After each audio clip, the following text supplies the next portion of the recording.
Mheshimiwa Balozi Dr. Diodorus Bubera Kamala ni mtoto wa pili kwa kuzaliwa katika familia ya Pastori Kamala and Rosaria Kamala.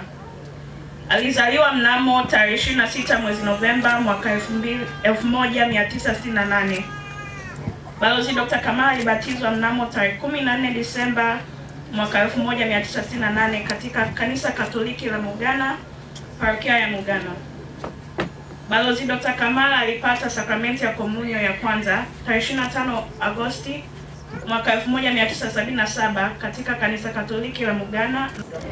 Ninaloweza kusema ni kwamba tunamshukuru Mungu kwamba mpendwa wetu amepata mazishi ya heshima kwa njia ya uwepo wa watu wote na waheshimiwa wote. Ni itikio la Mhubiri sura ya 6 mstari wa 3 unaosema kwamba ni vizuri mtu akapata mazishi ya heshima, maana kuliko kuyakosa mazishi ya heshima ni afadhali mimba ikatoka mapema. Mungu Muumba wetu na mkombozi wa waamini wote, uzijalie roho za marehemu maondoleo ya dhambi zao zote, wa maombezi yetu wapate msamaha waliotumainia daima. Tunaomba hayo kwa njia ya Kristo Bwana wetu.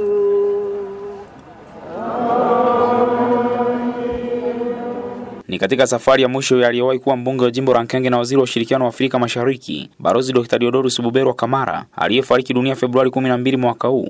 Februari 20 mwaka huu ni siku ambayo imekutanisha viongozi mbalimbali wa vyama vya siasa, viongozi wa dini na serikali kutoka ndani ya mkoa wa Kagera na nje ya mkoa wa Kagera katika kushiriki maziko ya Dr. Kamala yaliyofanyika kijijini kwake Rwamashonga, kata ya Bwanjai, tarafa ya Kiziba, wilayani Misenyi. Awali katika ibada iliyoendeshwa na Katekista Francis kutoka parokia Mgana, amewataka Wakristo kuendelea kuishi kwa upendo katika kipindi cha maisha yao. Tumesikia maneno mazuri ya huyu Mheshimiwa Diodorus Kamala. Yameendelea kutufariji, kutupa moyo, kutupa nguvu ili kusudi nasi tuweze kuanzia hapo kusonga mbele zaidi, kutenda kama watu wa taifa la Mungu wanavyopaswa kutenda hapa duniani. Lakini zaidi ya yote, hebu tutafakari na tuangalie kifo hiki ambacho tumekuja kumzika Mheshimiwa Diodorus Bubera Kamala. Kifo ni nini? Naambiwa kifo ni mwisho wa maisha duniani. Kifo ni mwisho wa safari ya mwanadamu hapa duniani. Kila mmoja wetu lazima apitie njia hiyo anapohitimisha maisha yake hapa duniani. Katibu mkuu wa Chama cha Mapinduzi Dr. Emmanuel Nchimbi katika kumwelezea Dr. Diodorus Kamala amesema kuwa enzi za utumishi wake aliwatumikia wananchi bila kutanguliza maslahi yake na kuwataka viongozi wa Chama cha Mapinduzi kuiga mfano huo wawapo madarakani. Kamala aliwapenda wananchi wake upeo. Rafiki zangu wengine wanakumbuka, tuko nao hapa na tumeongea jana sana, uchaguzi wa 2010. Katika mgogoro huu wa mashamba ya vitalu na nini, ilikuja timu ya watu ikamwambia, wewe kelele za nini? Huu uchaguzi unahitaji milioni 50 ushinde. Tunakupa milioni 100. 50 tumia kwenye uchaguzi, 50 tumia wewe mwenyewe. Una sababu gani ya kupiga makelele? Akajibu, bora nife kuliko kusaliti wananchi wangu. Akaambiwa kwa mazingira haya hutashinda. Akasema ni sawa, ni bora nisishinde. Na aliposhindwa uchaguzi hakuwahi kulalamika kwamba nimeshindwa. Hakuwahi kujilaumu kwamba ni kwa sababu sikupokea zile hela.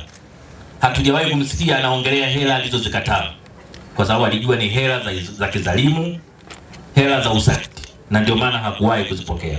Respicious John, makamu mwenyekiti wa chama cha ushirika KCU Nante Limited, amesema kuwa Dr. Kamala alijali sana vyama vya ushirika wakati akiwa mbunge wa jimbo la Nkenge. Tumepoteza mtu mwenye maono.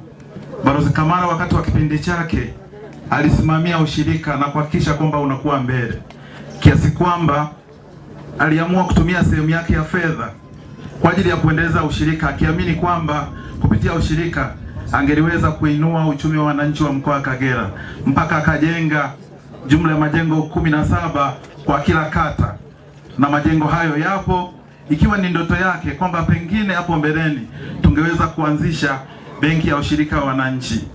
Sisi kama wana Kagera, sisi kama wakulima wa zao la kahawa tumepoteza sana, na tutaendelea kumwenzi kwa kuhakikisha kwamba yale mema aliyoanzisha tunayaendeleza, hasa katika swala la mshikamano na uzalendo. Na hapa ni baadhi ya viongozi waliofanya kazi na marehemu Kamara, akiwemo mwenyekiti wa halmashauri ya wilaya Misenyi Projestus Tegamaisho na Anatoli Ishange, katibu wa Chama cha Mapinduzi CCM wilaya Karagwe. Lakini Kamara huwezi kukosa kumtaja, akasema wilaya ya Misenyi inaunganishwa na tarafa mbili, Misenyi na Kiziba. Ili tuende makao makuu inabidi tutengeneze daraja la Kabingo ili wana Kiziba waende vizuri.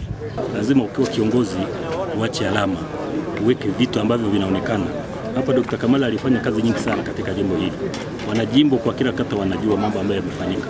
Na kizuri zaidi, kila mwaka Januari tulikuwa tunafanya mkutano unaitwa mkutano wa wadau wote. Kwa hiyo alikuwa anaita hata maprofesa kutoka nje, wazawa wa hapo, watu wanakuja kuchangia namna ya kuleta maendeleo katika jimbo hili. Kwa hiyo unaweza ukaona hata tangu kipindi chake wazee waliopo hapo wanaweza kukumbuka kazi iliyofanyika katika kipindi chake ilikuwa ni nzuri sana. Nikiripoti kutoka katika kata ya Bwanjai tarafa ya Kiziba wilayani Misenyi, mimi ni Jovinus Ezekieli wa Radio Karagwe FM, sauti ya wananchi.